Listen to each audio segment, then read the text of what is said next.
তো first step মই যেতিয়া যাব ওলাইছোঁ আমি ওলাইছোঁ আৰু তো ওলোৱাৰ লগে লগে মুখ্য দুৱাৰ পোৱাই নাই তো মানে ডাঙৰ পাথৰ আৰু গছ ভাঙি পৰিছে তো ডাঙৰ পাথৰ আৰু গছ ভাঙি পৰাৰ কাৰণে আমাৰ যোৱাৰ অলপ অসুবিধা হ'ব অলপ টাইম লাগিব দেৰি লাগিব বুলি কৈছে তো আমি ইয়াতে ৱেইট কৰি দিম আপোনালোকক দেখাম বাৰু কেনেকৈ পাথৰবোৰ পৰিছে চাওকচোন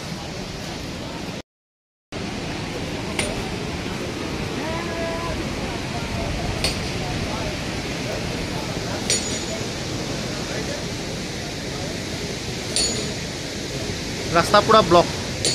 কমপ্লিট বন্ধ হৈ গৈছে কোনো যাত্ৰী যাব পৰা নাই সব বন্ধ হৈ গৈছে এতিয়া আকৌ যাব খুলিব এইবোৰ চাফাই কৰি আছে এইটো ৰাস্তা ক্লিয়াৰ হোৱাৰ পিছত মানুহবোৰ আগুৱাই যাব পাৰিব আৰু আমিও ৰখি আছোঁ আমাৰ লগত সকলো যাত্ৰী ভক্তপ্ৰাণ ৰাইজসকল ৰখি আছে আৰু আশীৰ্বাদ কৰক আৰু ভালে ভালে গৈ যেন আকৌ ভালে ভালে আহিব পাৰোঁ